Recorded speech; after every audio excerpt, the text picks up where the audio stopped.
Eu cumprimento a todos com a paz do Senhor e convido você que abra a palavra de Deus na carta aos Efésios, capítulo 1, versículos de número 1 e 2. Mas antes de nós lermos a palavra de Deus, eu convido você a curvar sua cabeça, que nós vamos fazer uma oração ao Senhor nosso Deus. Senhor Deus Todo-Poderoso, obrigado por esse momento que o Senhor preparou para que juntos pudéssemos estudar a Tua Palavra.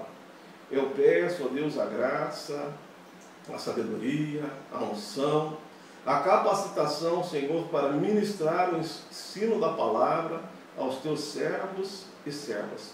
Dê a todos, Senhor, a compreensão. Que esse estudo, Senhor, venha gerar amadurecimento em nossas vidas. Senhor, eu te louvo e te bendigo, no nome santo do Senhor Jesus. Amém. Graças a Deus. Nós vamos fazer, como leitura introdutória, aqui a carta de Efésios, versículos 1 e 2. Diz assim a palavra de Deus: Paulo, apóstolo de Jesus Cristo, pela vontade de Deus, aos santos que estão em Éfeso e fiéis em Cristo Jesus. A vós, graça e paz da parte de Deus, nosso Pai, e do Senhor Jesus Cristo. Hoje, nós vamos fazer mais uma apresentação dessa carta. Esta carta tão importante, essa carta que tem muitos conceitos teológicos, como nela nós vamos falar um pouquinho sobre a doutrina da eleição, que é a predestinação, a adoção, redenção. São conceitos que nós vamos apresentar não hoje, mas ao longo do nosso estudo. Mas o tema principal desta carta é o plano divino da salvação, ou seja, o plano da redenção. Então Paulo, ele escreve aos gentios da região ali da Ásia Menor. Nós vamos falar que essa carta ela tem um caráter circular, embora ela foi endereçada a Éfeso, mas é uma carta que circulava por todas as igrejas ali daquela região. E o tema principal, Paulo vai apresentar o plano divino da salvação. Deus enviou o meio pelo qual o homem alcança a sua salvação. Nós fomos eleitos nele. Então, temas que nós vamos estar aqui falando a partir da semana que vem. E também, ela traz também como um tema, um segundo tema, ou seja, um tema específico, a unificação do judeu e do gentio. Agora, não são mais povos separados. Agora não existe mais os da circuncisão e os da incircuncisão. Não há mais separação. Então, o Senhor selou a paz. Em Cristo, Deus fez dos dois povos um único povo. E esse povo agora é a igreja. Então, nesta aula de hoje, nós vamos fazer algumas considerações preliminares. Por exemplo, nós vamos falar de autoria, datação, destinatário. Vamos apresentar o propósito da carta, né? Qual o objetivo? Por que o apóstolo Paulo escreveu esta epístola? E depois nós faremos uma visão panorâmica, ou seja, nós vamos fazer uma divisão sem aprofundamento, apenas para que a gente possa ter uma visão panorâmica de toda a carta. E após eu fazer esta apresentação panorâmica, eu convido a todos a estudarem durante a semana a carta aos Efésios. Você vai ler, fazer uma leitura corrida da carta. Você pode ler na versão que você usa, normal, revista e corrigida, revista atualizada, nova versão internacional, nova versão da linguagem de hoje, leia essa carta várias vezes para você se inteirando do assunto que nós vamos estar, a partir da semana que vem, fazendo uma análise, versículo, versículo da mesma. Amém? Então, nós vamos começar com as nossas considerações preliminares. Algumas informações importantes a respeito desta carta. Primeira coisa que eu gostaria de passar para todos os irmãos é que esta carta, ela faz parte de um grupo de outras 3, então, total de 4, que são chamadas de as cartas da prisão. Por que elas são chamadas as cartas da prisão ou as epístolas da prisão? Porque elas foram escritas durante o período em que o apóstolo Paulo esteve preso na cidade de Roma. Eu gostaria que você deixasse aí a sua Bíblia na carta aos Efésios e abrisse comigo a sua Bíblia no livro de Atos dos Apóstolos, no capítulo 28, os versículos de número 30 e 31. Livro de Atos dos Apóstolos, o capítulo é o de número 28, versículos 30 e 31. É o encerramento do livro de Atos, né? O livro de Atos é um livro histórico do Novo Testamento. Narra como a igreja se desenvolveu, como o evangelho cresceu na época de Paulo. Então, o livro de Atos, ele termina assim, versículos 30 e 31, no capítulo 28, diz assim: E Paulo ficou 2 anos inteiros na sua própria habitação, que alugara, e recebia todos quantos vinham vê-lo, pregando o reino de Deus e ensinando com toda a liberdade as coisas pertencentes ao Senhor Jesus Cristo, sem impedimento algum. Então Paulo, ele estava preso em Roma e ficou preso 2 anos ali em Roma, numa prisão domiciliar.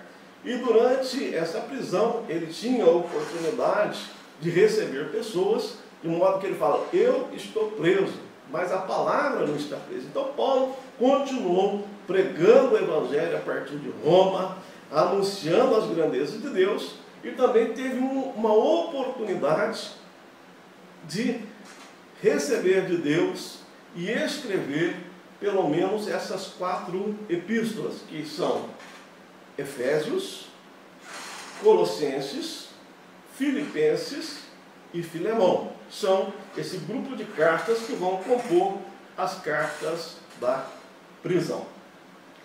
Efésios, que é a proposta de que nós vamos estar estudando a partir de hoje, a carta aos Efésios, ela é conhecida como a rainha das epístolas, pois ela não foi escrita com o objetivo de combater controvérsias doutrinárias ou problemas pastorais.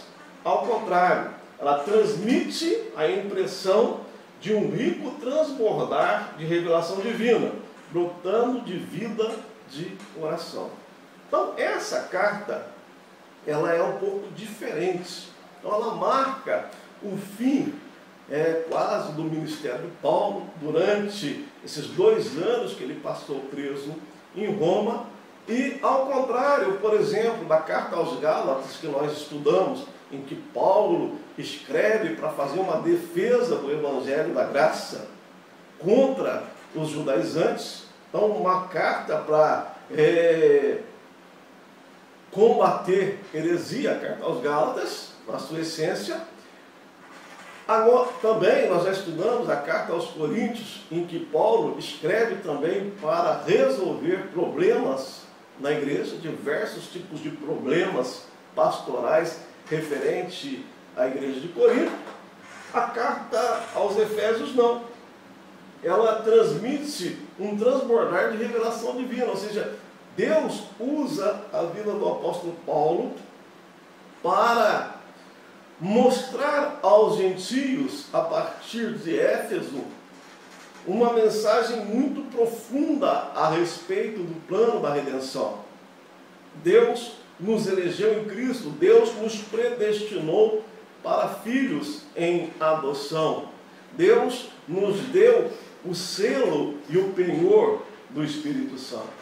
Então, é uma carta que tem esse propósito de mostrar que agora não há mais separação entre gentios e judeus. Então, esta diferença, não uma carta no sentido de fazer uma defesa da fé e nem tampouco para resolver um problema pastoral, mas ele apresenta a doutrina, o plano da redenção, mostra a unidade que há entre agora um único povo e também mostra como deve ser a vida desses vocacionados, ou seja, daqueles que realmente foram alcançados pela graça de Deus e que pertencem agora ao povo de Deus. Os redimidos têm que viver uma vida diferenciada. Então a carta ela tem uma parte de louvor e doutrina e uma parte de vida cristã prática.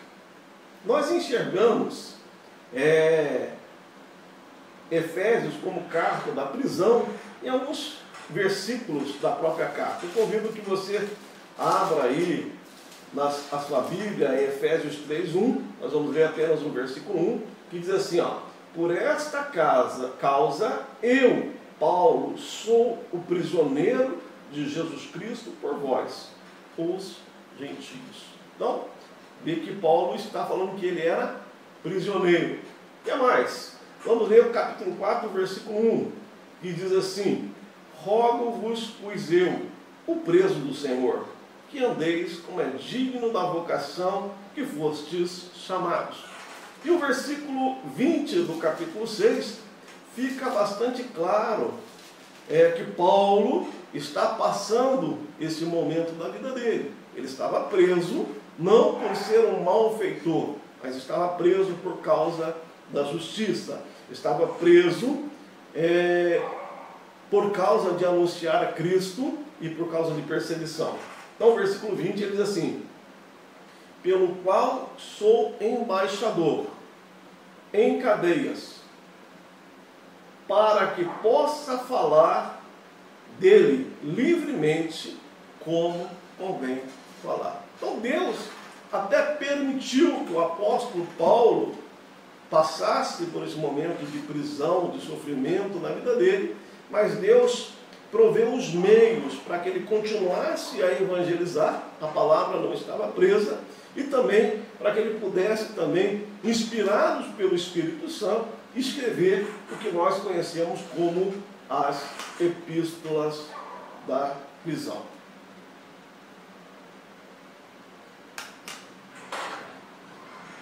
Outro ponto importante para nós observarmos é que esta carta ela tem uma afinidade muito grande com Colossenses. Nós pegarmos os textos e fazermos uma análise de Efésios com Colossenses, nós vamos ver que as cartas elas são muito parecidas, ou seja, elas têm muitos pontos semelhantes.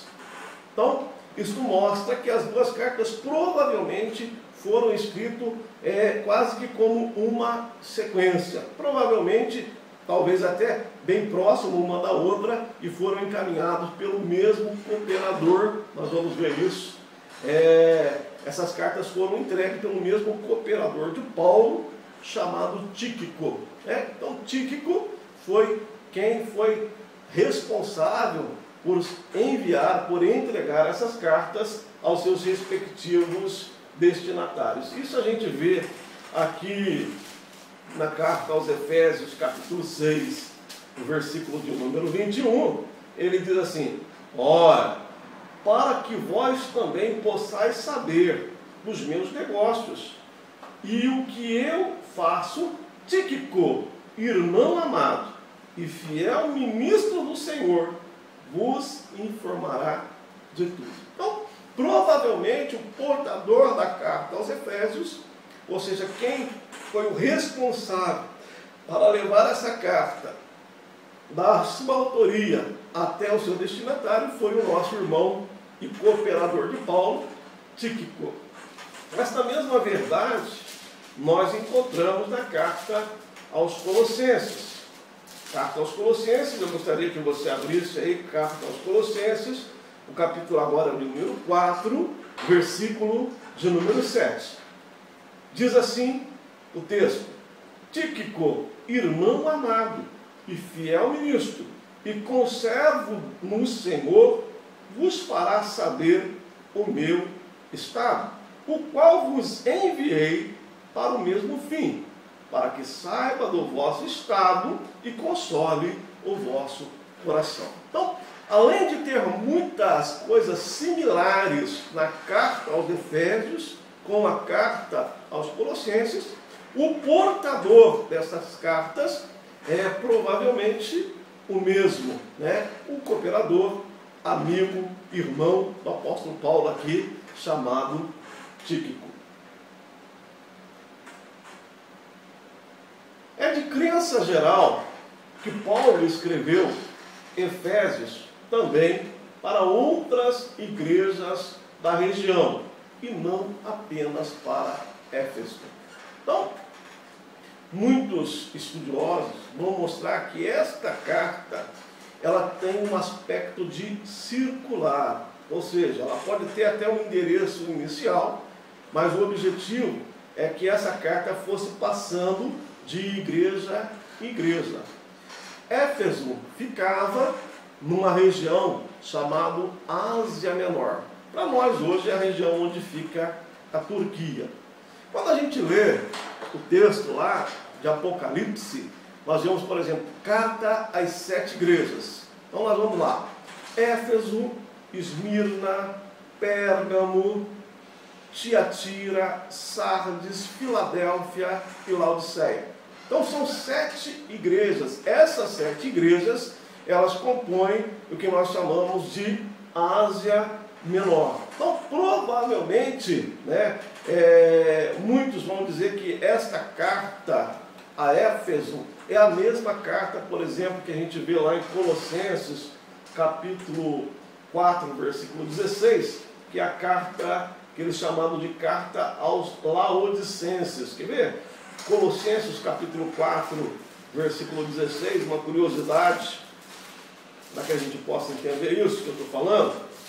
Carta aos Colossenses, capítulo 4, versículo 16, ó. Diz assim a palavra: E quando esta epístola tiver sido lida entre vós, fazei também que seja na igreja dos Laodicenses. E a que veio de Laodiceia, lede vós também. Então esta ideia de carta circular, né, de ser algo que deveria passar de comunidade em comunidade, é uma ideia válida. Então provavelmente esta carta aos Laodicenses, que é mencionada aqui em Colossenses, seja a carta que foi escrita aos Efésios. Pois bem, vamos falar um pouco agora a respeito da autoria da carta. Nós fizemos como leitura introdutória, né, o versículo 1 da carta diz assim: Paulo, apóstolo de Jesus Cristo, pela vontade de Deus, aos santos que estão em Éfeso e fiéis em Cristo Jesus. Logo no início da carta nós já encontramos uma evidência interna, ou seja, algo que está dentro do texto que mostra a autoria de Paulo. Se a gente lê agora no capítulo 3, o versículo de número 1, diz assim: Por esta causa eu, Paulo, sou o prisioneiro de Jesus Cristo por vós, os gentios. Então, a primeira evidência que a gente encontra dentro do texto, que a autoria da carta é do apóstolo Paulo, é porque o próprio texto traz o nome de Paulo. Isso já é um grande indício de que a carta é realmente do apóstolo Paulo. Outro ponto também que fala a favor da autoria do apóstolo Paulo é as similaridades muito grandes entre Efésios e Colossenses. Se a gente pegar as duas cartas, nós vamos ver que tem vários pontos em comum.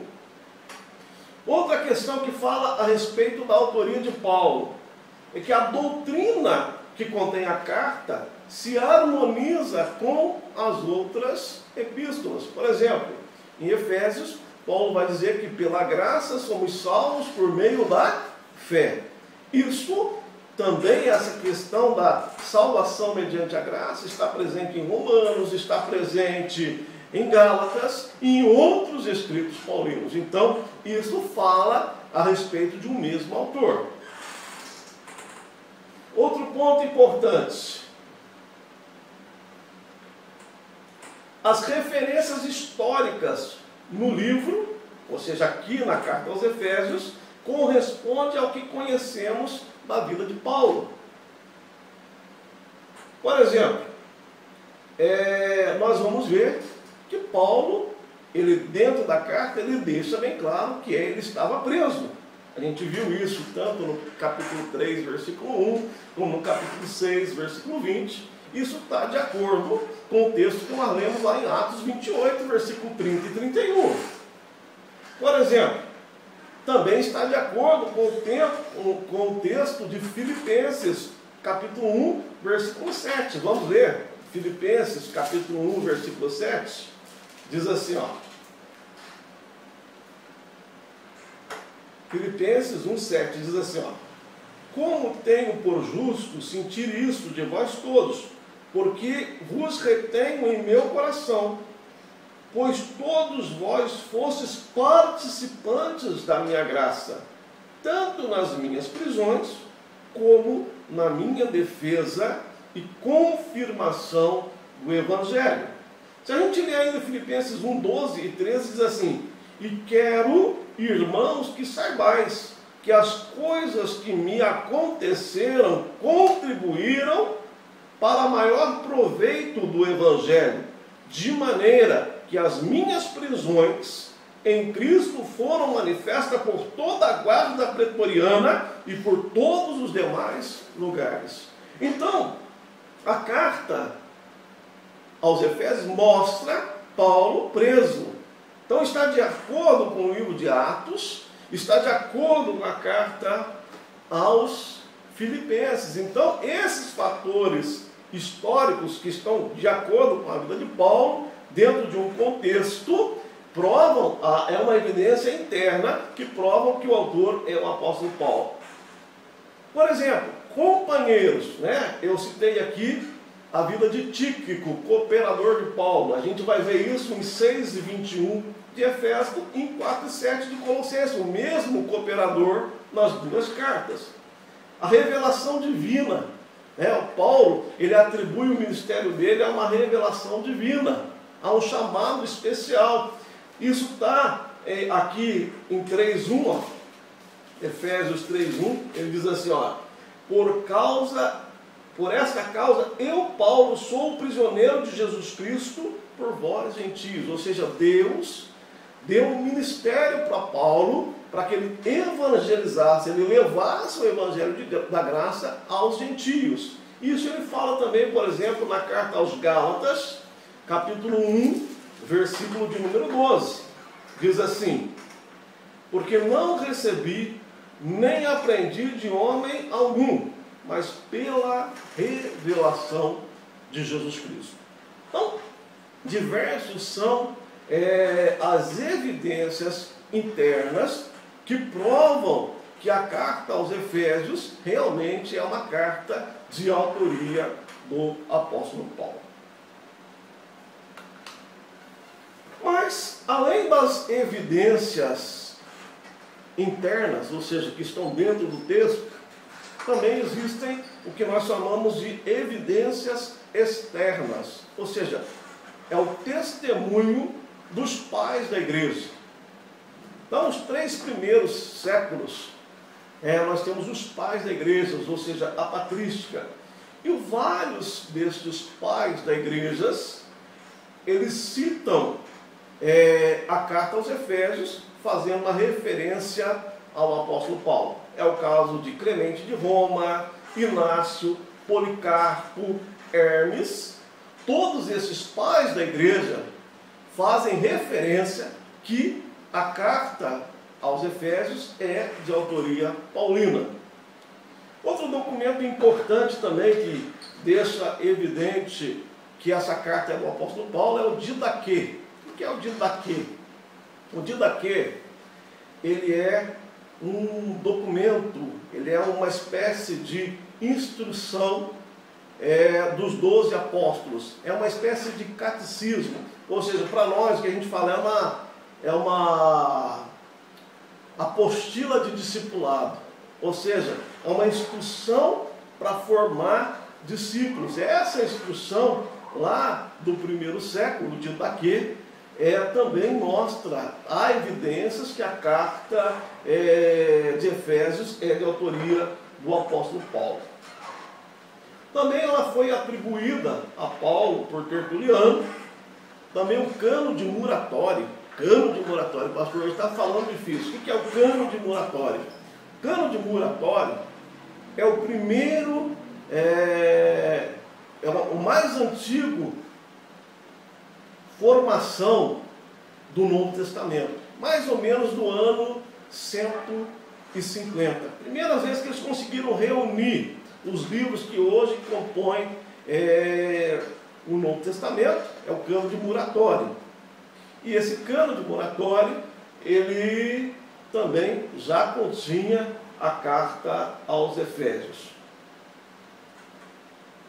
Vale uma observação, né? Eu falei que o primeiro cano é o cano de Muratório. Alguém pode fazer uma objeção e falar a respeito do cano de Marcion.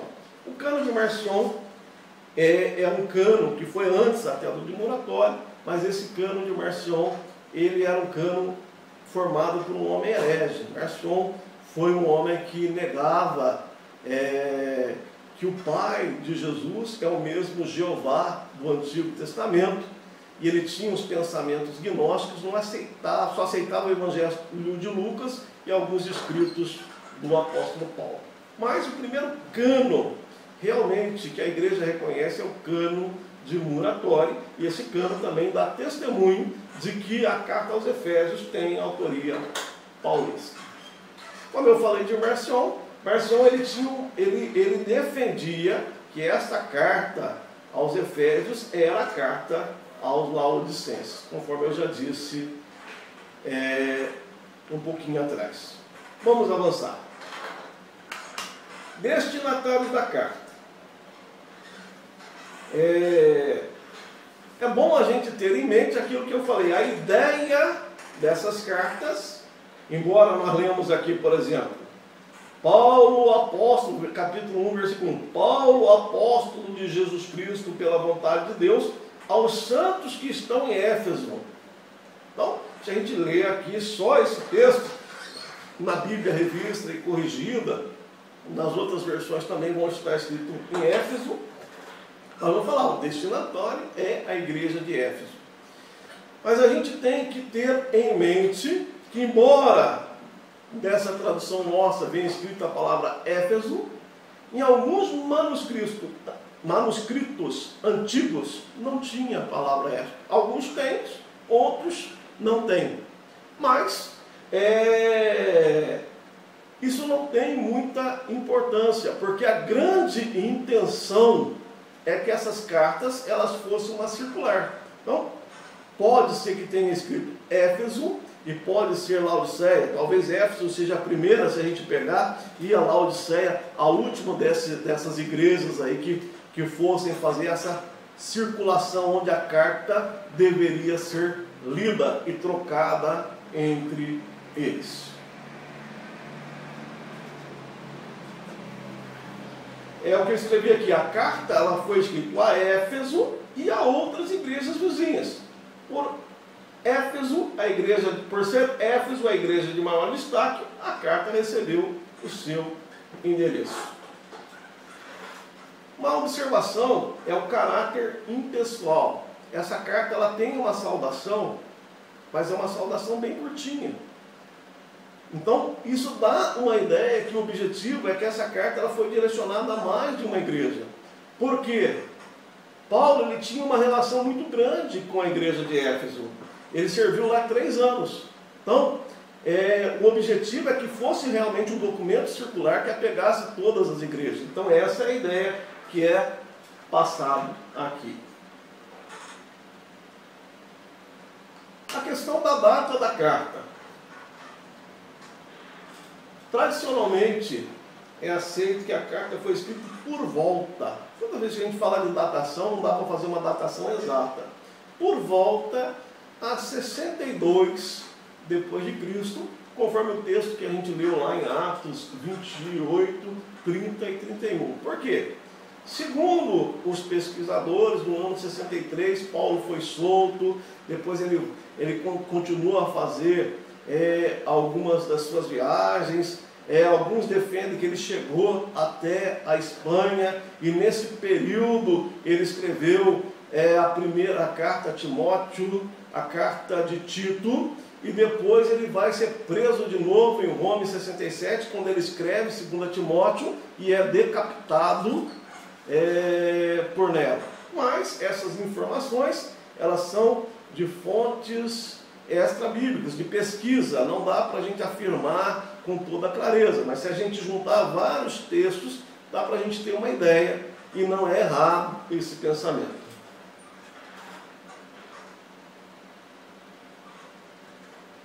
Então, essa é a data escrita durante a primeira prisão lá de Paulo, junto com as cartas de Colossenses, Filipenses e Filemão.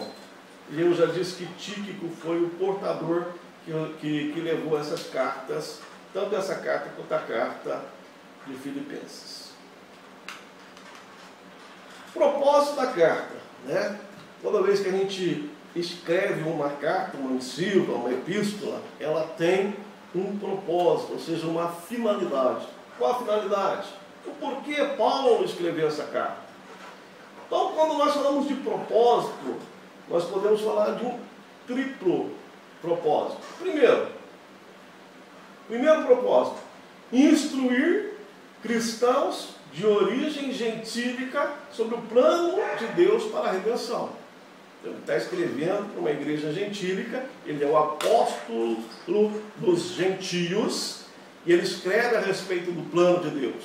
Ele vai mostrar que esse plano foi elaborado antes da fundação do mundo, que esse plano foi a vontade de Deus predestinar-nos para filhos em adoção, que esse plano nós somos redimidos mediante o sangue de Jesus Cristo, e que garante a nossa salvação. É o selo do Espírito e o penhor do Espírito na nossa vida. Então isso nós vamos falar com detalhes, nós vamos estudar essa carta versículo por versículo. Então esse é o tema que nós vamos apresentar com mais profundidade na próxima aula. Segundo propósito que Paulo escreveu essa carta, informá-los, ou seja, informar aquelas igrejas do alto privilégio de serem incluídos com os judeus no reino de Deus. A primeira revelação de Deus, quem era o povo de Deus? Eram os judeus. Veio para os que eram seus, mas os seus não o receberam. Mas a todos aqueles que nele creram, deu-lhes o poder de serem feitos filhos de Deus. Então, na graça, na era da graça, na dispensação da graça, houve a unidade entre os povos. Então Deus primeiro se revela aos judeus, e os gentios que não eram povo, agora são povo. Então agora a barreira da inimizade foi quebrada, e Deus fez dos dois povos um único povo, que é a igreja. Hoje não existe mais essa questão de judeus e de gentios, mas existe a igreja de Deus, do Deus vivo. Deus congregou todos num único propósito. Terceiro propósito, a partir do capítulo 4, é exortá-los a viverem dignamente esta alta vocação. Então, uma vocação tão especial exige daqueles que realmente foram chamados a essa vocação uma vida diferente. É o que Paulo vai dizer aqui no capítulo 4, versículo 1. Eu gostaria que você acompanhasse comigo. Carta aos Efésios, capítulo 4, versículo 1. Paulo diz assim: rogo-vos, pois eu, o preso do Senhor, que andeis como é digno da vocação com que fostes chamados. Então, nós temos que andar de acordo com a nossa vocação. Me faz lembrar um texto de 2 Coríntios 5,17, quando ele diz: quem está em Cristo, nova criatura é. Romanos 12, 1 e 2, rogo-vos pela compaixão de nosso Senhor Jesus Cristo, que apresenteis o vosso corpo em sacrifício vivo, santo, agradável a Deus. Ele diz que isso é o culto racional. E diz para nós não nos conformarmos com este mundo. Então há uma necessidade de nós manifestarmos esta nova vida em todas as relações que nós estabelecemos a partir da nossa conversão.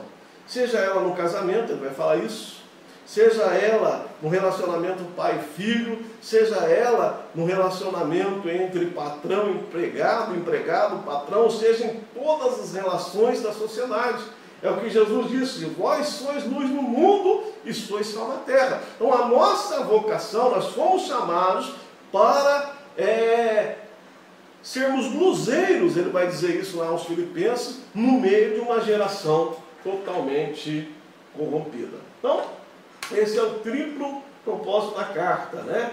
Instruir os cristãos de origem gentílica sobre o plano de Deus e a redenção, informá-los do alto privilégio, ou seja, daquilo que Deus fez, incluindo judeus e gentios num só propósito, e exortá-los a viverem dignamente essa alta vocação, ou seja, essa nova vida em Cristo. Agora nós vamos fazer uma visão panorâmica, né? Eu vou passar essa visão panorâmica para os irmãos nessa noite, mas eu digo para você, a aula está sendo gravada, você vai ter acesso, e que você faça a leitura dentro dessa visão panorâmica, para você entender na carta, para você compreendendo, e quanto mais nós estudamos, mais nós vamos nos aprofundando no conhecimento da palavra de Deus. Quando nós vamos fazer uma visão panorâmica, ou seja, ver a carta como um todo, existem dois temas fundamentais em todo o Novo Testamento. Dois temas. Primeiro tema: como somos redimidos por Deus. Ele vai falar como Deus nos redimiu. O que é redimir, pastor? Como que Deus nos comprou lá da escravidão do pecado. A redenção é o ato de Deus nos comprar da escravidão do pecado, porque antes nós éramos escravos do pecado, e o salário do pecado é o quê? A morte. Mas agora o Senhor nos comprou e nos pôs em liberdade. Então nós não somos mais servos do pecado, nós somos servos da justiça. Agora, que preço ele pagou? Pedro vai dizer que não foi com ouro e nem com prata, que nós fomos comprados da nossa vã maneira de viver, que por tradição nós recebemos dos nossos pais. Então, sempre os escritos do Novo Testamento vão ter essa questão. Como nós somos redimidos? Nós somos comprados da escravidão do pecado pelo sangue de Cristo. O meio de Deus nos comprar de volta foi oferecendo Cristo como pagamento de resgate e comprando a nossa vida da escravidão do pecado e colocando a nossa vida em liberdade. E o segundo ponto que a gente vai ver sempre nos escritos do Novo Testamento é como nós, os redimidos, devemos viver. Então, se nós fomos libertos do pecado, é o que Paulo vai dizer em Romanos 6. O cristão é como o escravo morto. O pecado manda, o escravo morto não obedece. O cristão é como o escravo que foi vendido, ele pertence a outro senhor. Então, nós, os redimidos, devemos ser servo da justiça e não servo do pecado. Então a vida cristã, o comportamento cristão, sempre vai ser bastante evidenciado nos escritos do Novo Testamento. E em Éfeso, na carta aos Efésios, isso não é diferente. Os 3 primeiros capítulos vão abordar como somos redimidos. Deus fez um plano, Deus executou o plano, era a vontade de Deus, Deus garante esse plano. Deus fez de 2 povos um povo. Então, capítulo de 1 a 3. E do capítulo de 4 a 6, como deve ser a nova vida em Cristo. Ou seja, nós somos transformados para vivermos uma nova vida. Então, vamos ver, fazer alguns comentários dessa primeira parte, ou seja, dos capítulos de 1 a 3. Diz assim: os capítulos de 1 a 3 começam por um parágrafo de abertura, que é um dos trechos mais profundos da Bíblia. Ou seja, após ele fazer o prefácio e a saudação, que é a apresentação da carta, e uma saudação bem curta, ele vai fazer a abertura da carta. E ele faz a abertura dessa carta com uma doxologia. Olha o pastor falando difícil. O que é doxologia? É louvor. É um louvor a Deus. Então é um hino maravilhoso que nós vamos estudar com profundidade na semana que vem, que está do versículo 3 ao versículo 14 do capítulo 1. Então, tem um hino de louvor a Deus, né? Ele começa assim: bendito o Deus e Pai de nosso Senhor Jesus Cristo. Então, ele faz um louvor, ou seja, ele tributa louvores ao Pai. Por quê? Por que ele louva?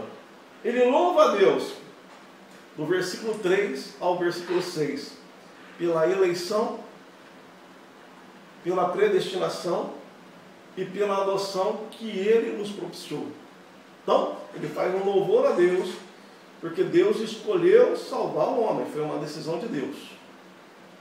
Porque Deus nos predestinou para filhos em adoção e preparou uma herança. Então ele louva a Deus por isso. Ele louva a Deus também pela nossa redenção mediante o sangue do Filho. Isso a gente vai ver no capítulo 1, do versículo 7 ao versículo 12. Ele louva a Deus ainda pelo Espírito Santo que nos foi dado, como selo, marcando que nós somos autênticos, e como garantia, ou seja, como penhor, garantia da nossa herança. Isso a gente vai ver no capítulo 1, versículo 13 e 14. Na semana que vem, nós vamos aprofundar o tema. Ainda nos capítulos 2 e 3, ele ressalta a redenção pela graça. Nós somos salvos pela graça somos salvos. No capítulo 2, do versículo 1 até o versículo 10, ele diz que Deus nos reconciliou consigo mesmo. Então a salvação é algo que provém de quem? De Deus. Foi a vontade de Deus. Eu acho o texto assim muito bonito quando ele começa aqui no capítulo 2 assim: e vos vivificou, estando vós mortos em ofensas e pecado, em que no outro tempo andaste segundo o curso deste mundo, segundo o príncipe da potestade do ar, do espírito que agora opera nos filhos da desobediência, entre os quais todos nós também antes andávamos nos desejos da nossa carne, fazendo a vontade da carne e dos pensamentos, e eram por natureza filhos da ira, como os outros também. Mas Deus, que é riquíssimo em misericórdia, pelo seu muito amor com que nos amou, estando nós ainda mortos em nossas ofensas, nos vivificou juntamente com Cristo. Pela graça sois salvos. Então Deus não olhou para o nosso passado, quem nós éramos, mas Deus nos deu vida, e pela graça nós somos salvos. Outrora nós andávamos segundo os desejos da nossa carne, nós sofríamos influência de Satanás, nós éramos filhos da ira, mas Deus, pelo seu muito amor com que nos amou, providenciou o meio da salvação. E esse meio da salvação, ele é manifesto na graça, como um favor imerecido. E a resposta dessa graça é a nossa fé no sacrifício de Cristo. E também, ele mostra que Deus nos reconciliou consigo e nos reconciliou uns com os outros, né? O pecado ele gerou a queda, a separação entre Deus e o homem, entre o homem em si mesmo, entre o homem e outros homens, entre o homem e a natureza. E entre Israel e gentios havia uma barreira gigante, mas Deus tirou a barreira da inimizade. Deus em Cristo reconciliou, fez dos dois um só povo. Deus unificou gentios e judeus. Aqueles que realmente creem no Senhor Jesus fazem parte da igreja. Um só corpo, que é o corpo da igreja, corpo de Cristo. Amém? É isso que ele vai falar no versículo 16 ao 22, que a igreja ela é um só corpo. E ela é composta por todos aqueles que realmente foram convencidos pelo Espírito Santo e que entregaram a sua vida a Cristo. O grande alvo da redenção, qual é o objetivo desse plano de Deus? É tornar a congregar em Cristo todas as coisas, tanto as que estão no céu, como as que estão na terra. Isso está no capítulo 1, versículo 10. Eu vou ler aqui, ó. De tornar a congregar, o que é isso? De reunir em Cristo todas as coisas, na dispensação da plenitude dos tempos, tanto as que estão no céu, quanto as que estão na terra. Vamos entender um pouquinho disso. Deus fez o homem perfeito, criado à sua imagem e semelhança, deu a ele liberdade plena, ele fez mau uso dessa liberdade e pecou. Entrou o pecado no mundo. O pecado fez a separação entre Deus e o homem. O homem sofreu a morte espiritual, ficou separado de Deus, todas as consequências. Então a separação foi uma decisão do homem. Mas Deus, lá na eternidade passada, ou seja, antes mesmo de criar o homem, pela sua presciência, Deus anteviu a queda. E Deus fez um plano, o plano da redenção. Por isso Cristo é o Cordeiro que foi morto antes da fundação do mundo. Então Deus não é pego de surpresa, Deus já sabia, né? Deus já sabia que o homem cairia, Deus já sabia que muitos iam crer, Deus já fez esse plano de redenção. Qual o propósito? Reunir, ou seja, tornar congregar, reunir em Cristo aquilo que foi separado. Então o pecado trouxe a separação, mas Deus enviou Cristo como embaixador da paz, aquele que veio promover a reconciliação. Deus estava em Cristo nos reconciliando. Então, a redenção é unir de novo com Deus. Por isso que Jesus diz, eu sou o caminho, a verdade e a vida. Ninguém vem ao Pai senão por mim. Então, o grande propósito da redenção é trazer de volta a comunhão de partes separadas, de levar de volta o homem, de congregar, de voltar tudo como era antes. E isso vai acontecer na plenitude dos tempos.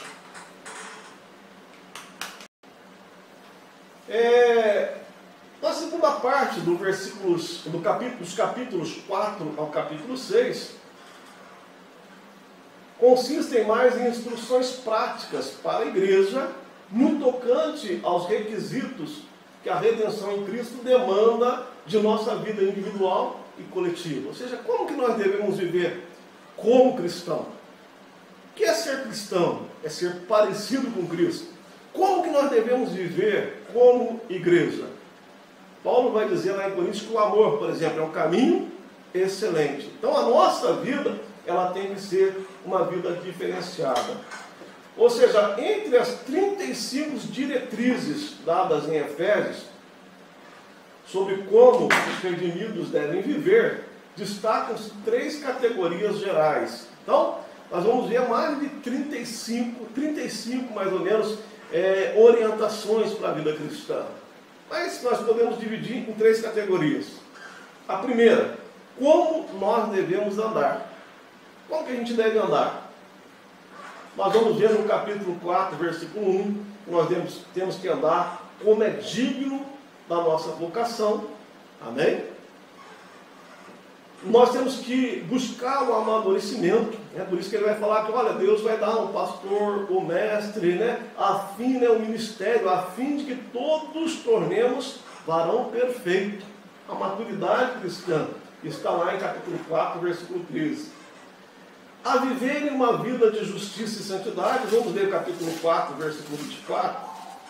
Capítulo 4, versículo 24, ele vai dizer assim: e vos revistais do novo homem, que segundo Deus é criado, em verdadeira justiça e santidade. Então nós temos que tirar da nossa vida os comportamentos do velho homem. Então ele vai falar a partir daquilo que nós temos que despir e vestir a nova vida. Nós temos que também andar em amor. Aqui no versículo 2 ele diz assim, no capítulo 5, andai em amor, como também Cristo vos amou e se entregou a si mesmo por vós, em oferta e sacrifício a Deus, em cheiro suave. Ele diz também que nós somos chamados para sermos santos, né? O 5,26 ele vai dizer assim, para santificar, purificando-a com a lavagem da água pela palavra. Então, através da palavra de Deus, Deus vai tirando da nossa vida toda impureza. E qual é o objetivo de nós sermos lavados pela palavra? Para que a gente possa ser uma igreja gloriosa, sem mancha, sem ruga, santa e irrepreensível. Então, o crente é chamado para viver um novo modo de vida, uma vida diferente em todos os seus relacionamentos, sejam de famílias e sejam as demais relações. Por exemplo, ele vai falar do relacionamento entre marido e mulher, pai e filho, empregado e patrão, patrão e empregado. Então, várias condutas éticas e morais que devem fazer parte dessa nova vida. Então, a nossa conduta distingue a nossa vida da sociedade dos crentes. Então, nós fomos chamados para fazermos a diferença. E a terceira parte e última dessa visão panorâmica, ele diz que o crente também é chamado para manter-se firme contra as astutas ciladas do diabo. Porque ele diz, a nossa luta não é contra a carne e sangue, mas são contra as hostes espirituais da maldade nos lugares celestiais. Isso nós vamos ver no capítulo 6, a armadura de Deus, no versículo 10 ao versículo 20. Então, com isso nós fizemos uma visão panorâmica de toda a carta aos Efésios, e hoje nós vamos concluir a nossa aula, né? Então hoje nós iniciamos o estudo da carta aos Efésios, esta epístola que apresenta como tema principal o plano da redenção, ou seja, o plano divino da salvação. E também tem um tema secundário, que é a unificação do judeu e do gentio em um só corpo, formando a igreja. Na aula de hoje, também nós vimos algumas considerações preliminares a respeito da carta, como autoria, destinatário, datação da carta. Vimos um triplo propósito da mesma e, por fim, fizemos uma visão panorâmica de toda a carta. A partir da semana que vem, nós vamos começar a análise a partir do capítulo 1, versículo 1, versículo, até o final da mesma. Que Deus abençoe a vida dos irmãos e que sempre coloque em nós o desejo de estudarmos a palavra de Deus, de aprendermos, de crescermos na graça e no conhecimento. Amém?